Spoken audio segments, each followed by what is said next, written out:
इतिहास की धूल में दबे हुए कुछ ऐसे सच होते हैं जिन्हें अगर हम जान लें तो हमारी सोच ही बदल जाती है। हम अक्सर सुनते हैं कि दुनिया पर राज करने वाले साम्राज्य यूरोप में थे, या फिर मुगलों और अंग्रेजों ने भारत को बनाया और बिगाड़ा। लेकिन क्या हो अगर मैं आपसे कहूं कि एक समय ऐसा भी था जब भारत का एक राजा सिर्फ अपने देश पर नहीं बल्कि समुद्रों के उस पार तक अपनी ताकत का परचम लहरा रहा था। एक ऐसा राजा जिसके जहाज हजारों किलोमीटर दूर देशों तक जाते थे और वहां सिर्फ व्यापार ही नहीं बल्कि युद्ध जीतकर लौटते थे। ये कहानी है राजेंद्र चोल की, एक ऐसा नाम जिसे इतिहास ने वो जगह कभी नहीं दी जिसका वो हकदार था। दक्षिण भारत की गर्म मिट्टी में जहां मंदिरों की घंटियों की आवाज गूंजती थी और जहां राजाओं की तलवारें चमकती थीं, वहीं जन्म हुआ था एक ऐसे राजकुमार का जो आगे चलकर इतिहास की सबसे ताकतवर ताकतों में से एक बनने वाला था। राजेंद्र चोल, महान राजा राजराजा चोल का बेटा। लेकिन उसकी कहानी सिर्फ एक राजा के बेटे की कहानी नहीं थी। ये कहानी थी एक ऐसे इंसान की जिसे बचपन से ही सिखाया गया था कि उसे सिर्फ राज नहीं करना बल्कि दुनिया जीतनी है। जब दूसरे राजकुमार महलों में खेलते थे, राजेंद्र युद्ध भूमि के पास खड़ा होता था। वो अपने पिता को देखता था, कैसे वे दुश्मनों को हराते हैं, कैसे एक एक फैसले से इतिहास बदलता है। वो सिर्फ देख नहीं रहा था, वो हर चीज अपने अंदर उतार रहा था। तलवार की धार, रणनीति की गहराई और सत्ता की जिम्मेदारी। समय बीतता गया और एक दिन वो समय भी आया जब राजराजा चोल इस दुनिया को छोड़कर चले गए।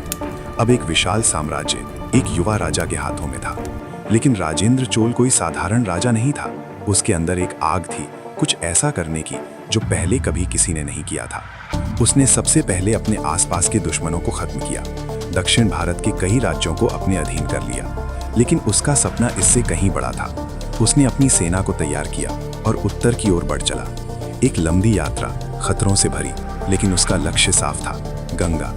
वो गंगा तक पहुंचा और वहां से सिर्फ जीत कर नहीं लौटा, वो अपने साथ गंगा का पवित्र जल लेकर आया और उस जल से उसने अपनी नई राजधानी बसाई, गंगईकोंड चोलपुरम। ये सिर्फ एक शहर नहीं था, ये एक संदेश था कि दक्षिण का ये राजा अब पूरे भारत की ताकत बन चुका है। लेकिन असली कहानी अभी बाकी थी।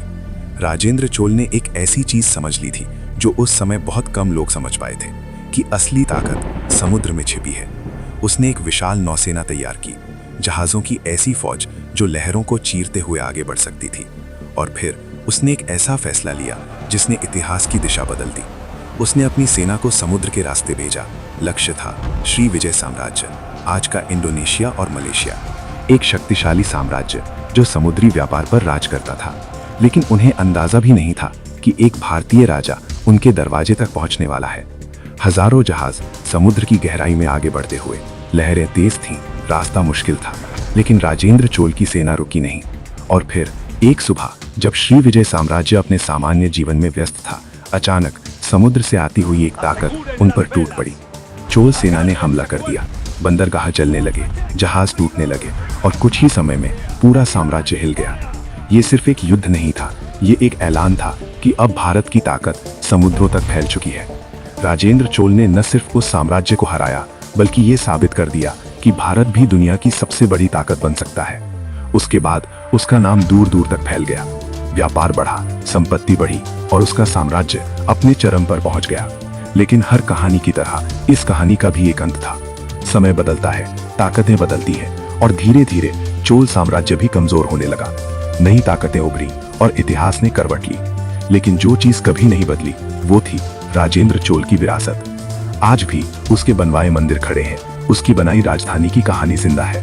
और अगर हम ध्यान से देखें तो हमें एहसास होगा कि एक समय भारत सिर्फ एक देश नहीं था, वो एक ऐसी ताकत था जिससे पूरी दुनिया प्रभावित होती थी।